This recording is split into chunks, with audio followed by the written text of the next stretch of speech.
It's been going on for years and decades. They murdering inmates in the penitentiary for years and getting away with it. They telling the family, we found your son like this, we're investigating. And they will tell him the same thing for the next 20 years every time they call up to find out what happened to their family member. Hey, it's Jordan. I am in Flint, Michigan, East Palestine, Ohio, Tumwa, Iowa. Please support the only independent outlet on the ground covering what the corporate media covers up. Robert Brooks! Say his name! Robert Brooks! What's his name? Robert Brooks! Say his name! Robert Brooks! No justice! No peace! No justice! No peace! This is from our colleague there at Fox 5 New York, Linda Schmidt, with body camera footage there. Now remember, viewer discretion is advised. She says upstate prisoner beaten to death. Correction officers' body cam videos were released today by Letitia James in the death of Robert Brooks at the Marcy Correctional Facility. And Hochul has issued a statement as well. It says 14 people will be fired over this. I don't know. I mean, you know what I mean? We've seen plenty of times of the situations that happen in Rikers, all the people that lose their lives and all this. It's not just the prison systems, it's all these facilities. You know what I mean? These facilities are not, we already say they're not here to rehabilitate us. You know what I mean?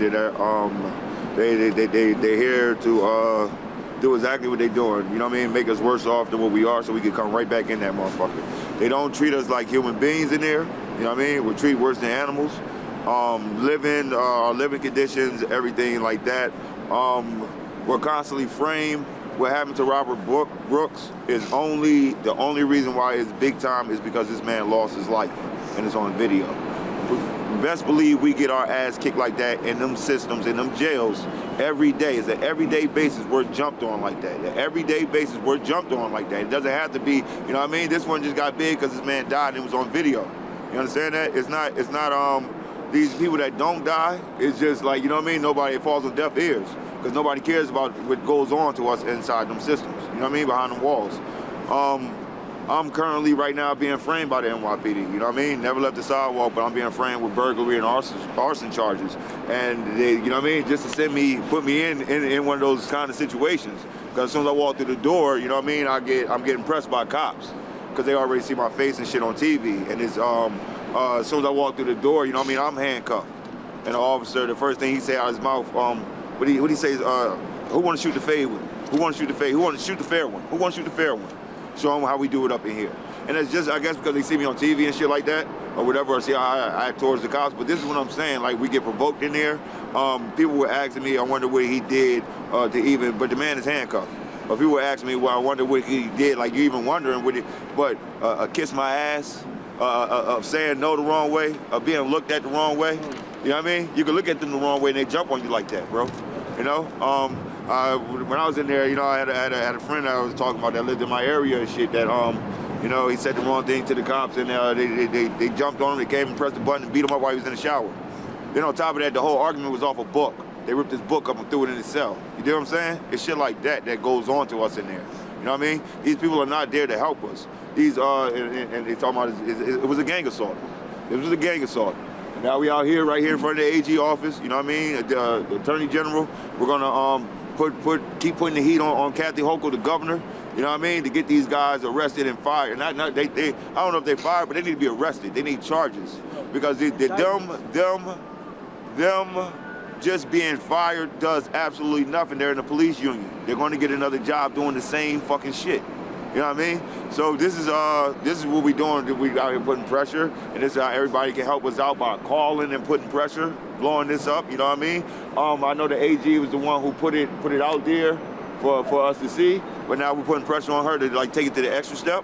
You know what I mean? Don't show us that shit for nothing. Like we want to see these politicians actually put themselves on the line and start going hard like we do, like they're going for us. You know what I mean? If these people are here to govern us and make sure they're doing the best for us, we need to see that shit. We need to see it.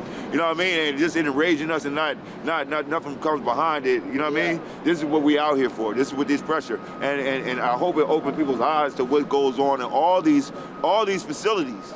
That's holding us. All these facilities. It doesn't have to just be prison. You know what I mean? It's worse than, you see Rikers, right? How many people died? You know what I mean? To the point they don't even want to talk about it no more. To the point they're not even going to put that out there no more. You know that? They changed the laws, or they won't tell you how many people are getting killed or dying up in Rikers. And Letitia James had viewed these things, right? And she reviewed this recent murder, barbaric murder by robbers, and nobody's being arrested. She's talking about it's being investigated. Investigate what? You blind? Are you blind? No justice. Are you blind? No justice. Are you blind? No justice. No Are you blind? No justice. Are you blind? Letitia James, are you blind? Are you really blind? Investigating what? Now this is the deal. This been going on for years and decades. They murdering inmates in the penitentiary for years and getting away with it. They telling the family, we found your son like this, we're investigating. And they will tell them the same thing for the next 20 years every time they call up to find out what happened to their family member. Now understand this, everybody upstate, most of the people working in there, they're family related. The coroners, the police, the sheriff, the chief, everybody is related. Medical examiner. The medical examiner, all that. So they ain't going against each other, not at all. When I was in Comstock, they had correctional officers walking around with tattoos, hold up, tattoos, right?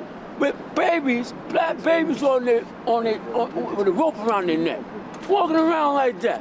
They got a sergeant called Sergeant Slap a Nigga.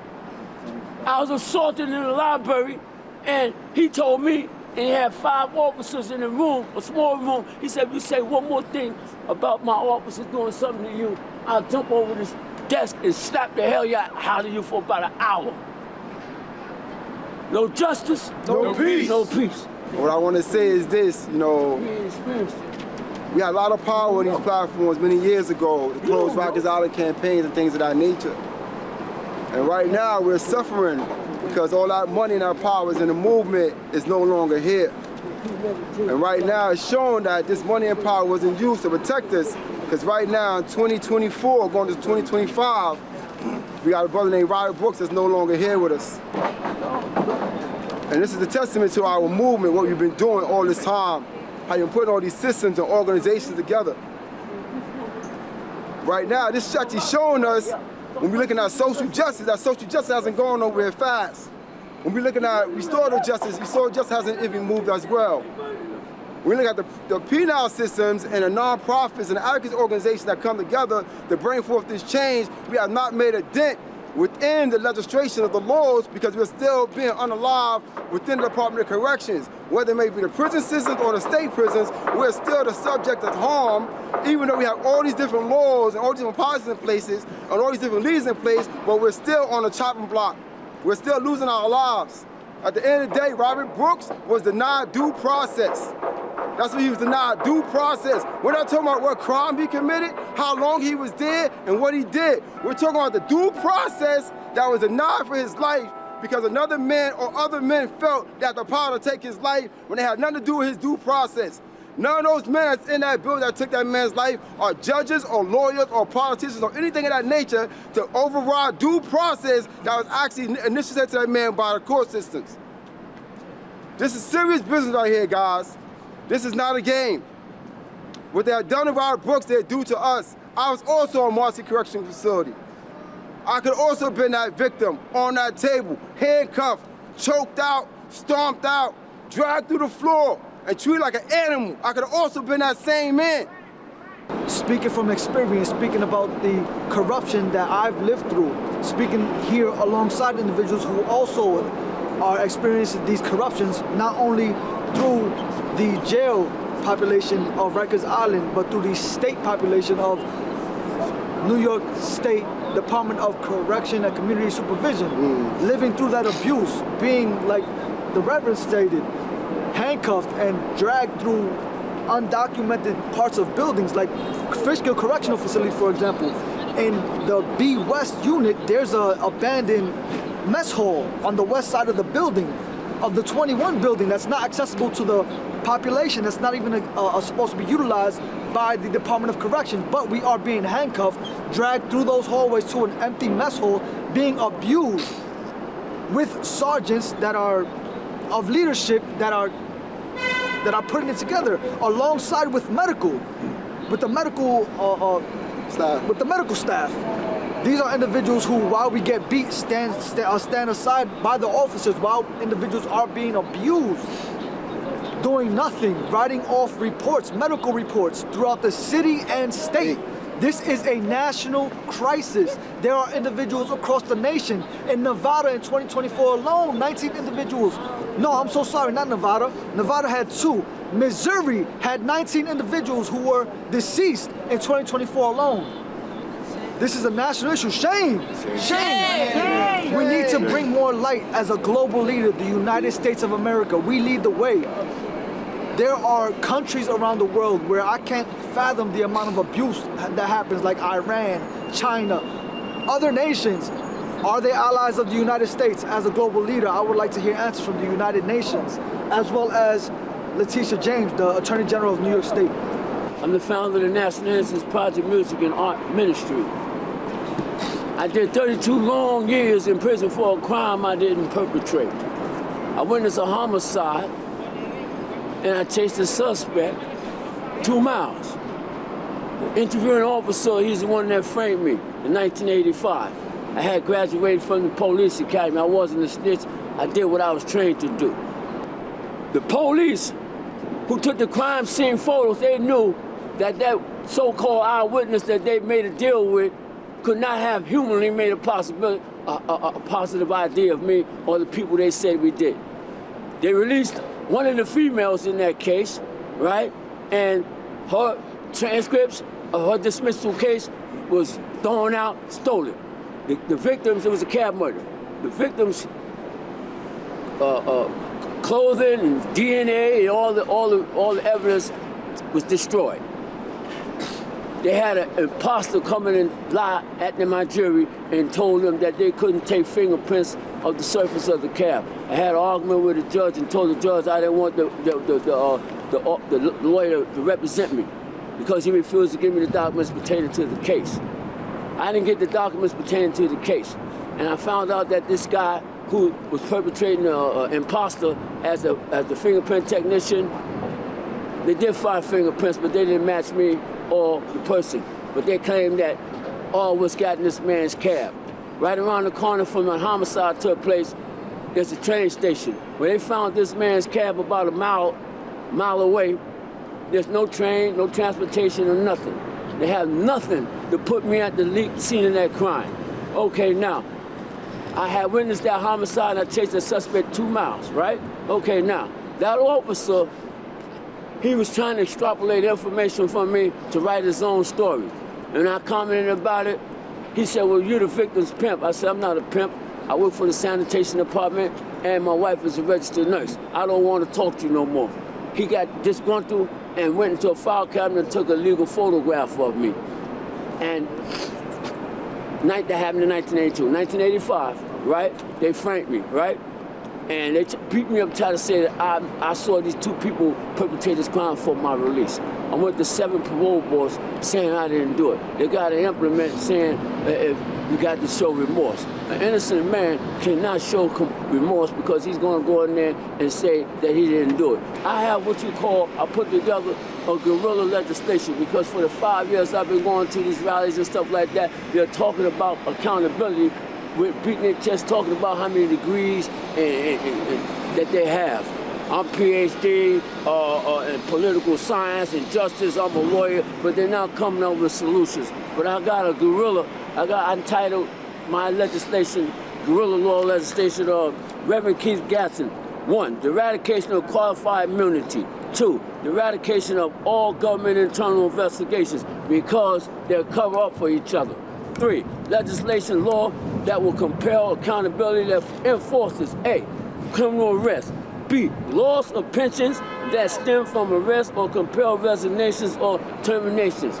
Because if you hit them in the pocket and they know they're going to jail, they're going to stop their people from doing all these crimes. And they won't be taking inmates out of the population and taking them to an unknown destination in the nighttime, hog-tied, handcuffed from the feet, in the hands from behind the back, and lay them up in the room, and just savagely beat the man, barbarically, putting stuff out in his face and all kinds of stuff. And we are paying taxes. Hold up, let me finish this, right? The eradication, the eradication of parole commissioners' remorseful implement criteria for possible parole release consideration at parole board hearings, etc. And the eradication of law enforcement job hopping.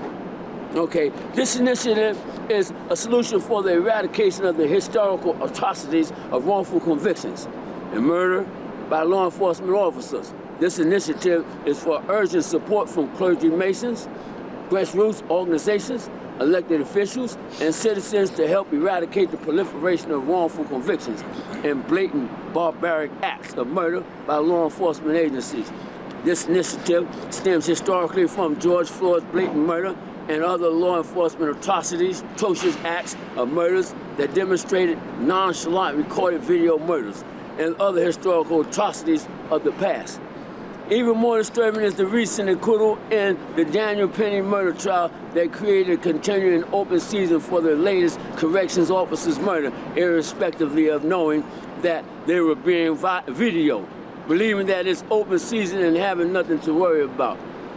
In addition, the latest barbaric act of murder by correction officers of Robert Brooks while handcuffed by hands and feet may have not transpired if Reverend Gadsden's guerrilla legislation proposal was enacted into law.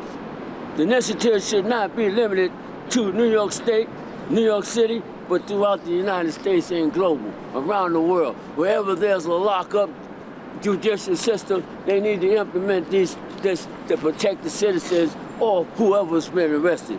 Yes, there's a phenomenal pattern taken against us. We need to understand what this pattern is.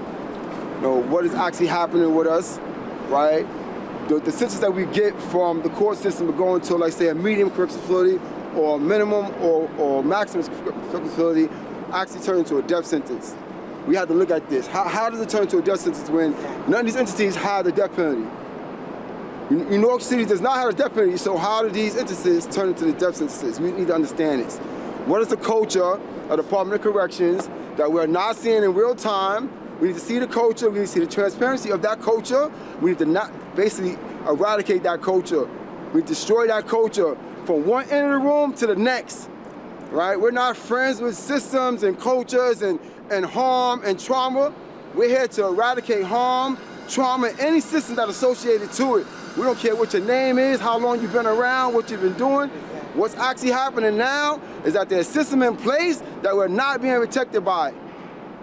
Whatever the system is a bad look for us on a social level. It's a bad look for us on a social justice level, restorative justice level, or any other level that's actually taking place. There's no nonprofits out here supporting us. There's no big advocacy movement that we've been supporting for the last 10 years out here actually supporting us right now in this movement. There's no politicians out here right now supporting this movement of our fallen. This is our fallen. We have to take care of ourselves and know what these policies are that they're using within the Department of Corrections and also their prison systems. Because they're creating new prisons every day, right? And when they create those prisons, all those prisons connected to humanitarian values and principles is what we want to know. Can we heal from your prison systems? Can we change our lives from your prison systems? You got antiquated books in there, antiquated programs, antiquated trainings, for people to come out here doing the right thing and live just life, but all the things you got in there is antiquated. Your policies, your belief systems, your value systems, they're not for us. We need to find out what's going on with their laws and their policies and get them to change it.